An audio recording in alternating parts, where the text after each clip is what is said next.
جنگل میں ایک لومڑی اور سارس رہا کرتے تھے۔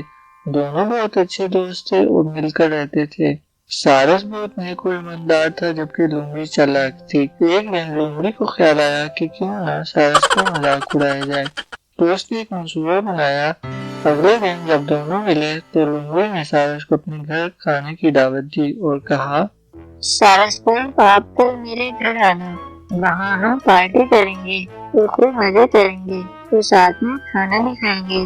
اگلے دن سارس خوشی خوشی لومڑی کے گھر چلا گیا۔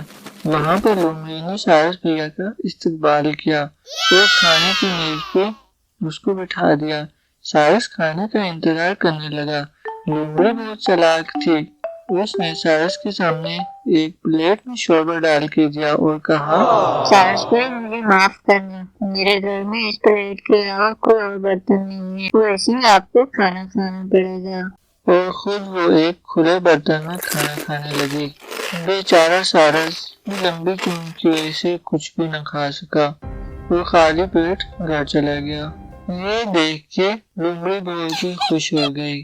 پنکو سارس کو بہت غصہ آیا، چونکہ لومڑی اس کی بہت اچھی دوست تھی تو اسے کچھ نہ کہہ سکا۔ دل میں اس نے لومڑی کو سبق سکھانے کا فیصلہ کیا۔ کچھ دنوں بعد جب دونوں کھیل رہے تھے تو سارس بھیا نے لومڑی کو اپنے گھر کھانے کی دعوت دی۔ لومڑی یہ سن کے بہت خوش ہوئی اور ہنسی خوشی اس دعوت کو قبول کر لیا۔ آخر وہ دن آ گیا جب لومڑی نے سارس کے گھر جانا تھا اور اس کی دعوت تھی۔ وہ گھر میں بہت خوب تیار ہوئی اور پنکو سارس کے گھر چلی گئی۔ پنکو سارس کے گھر جانے کے بعد وہ دونوں خوب کھیلے اور خوب مزہ کیا۔ جب کھانے کا ٹائم ہوا تو پنکو سارس نے لومڑی کو کھانا ایک لمبی سی سراہی میں دیا۔ تمہارا بہت شکریہ یہاں آنے کا، لیکن مجھے معاف کرنا، میرے پاس اس کے علاوہ کوئی اور برتن نہیں ہے جس میں میں تمہیں کھانا دے سکوں۔ دونوں نے کھانا کھانا شروع کر دیا۔ پنکو سارس چونکہ اس کی چونچ لمبی تھی تو اس نے سراہی میں آسانی سے کھانا کھانے لگا۔ چونکہ سراہی کا منہ بہت چھوٹا تھا اور لمبا تھا تو لومڑی کچھ بھی نہ کھا سکی۔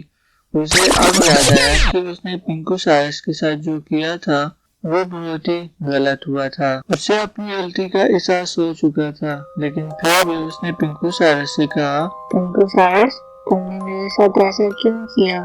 حالانکہ تم تو میرے بہت اچھے دوست ہو۔ بے شک تم میرے بہت اچھے دوست ہو، لیکن اب تمہیں اندازہ ہوا اور احساس ہوا کہ تم نے میرے ساتھ غلط کیا تھا۔ میں نے یہ سب اس لیے کیا تاکہ تمہیں احساس ہو اور آئندہ کسی کے ساتھ بھی ایسا نہ کرو۔ یہ سن کر لومڑی بہت شرمندہ ہوئی اور اپنی غلطی کی معافی مانگی اور کہا، پنکو سارس مجھے معاف کر دو، میں نے اپنی خوشی کے لیے تمہارے ساتھ مذاق کیا ہے، میں اس سے معافی چاہتی ہوں، میں آئندہ کسی کے ساتھ بھی ایسا نہیں کروں گی۔ یہ سن کے بہت خوش ہوا کہ لومڑی کو اپنی غلطی کا احساس ہو گیا ہے۔ تب وہ کھانا ایک کھلی پلیٹ میں لے کے آیا جسے لے کے لومڑی بہت خوش ہوئی۔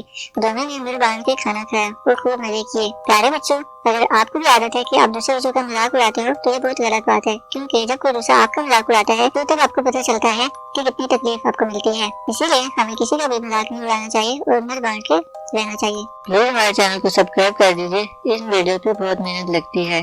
آپ کا بہت بہت شکریہ۔ اللہ حافظ۔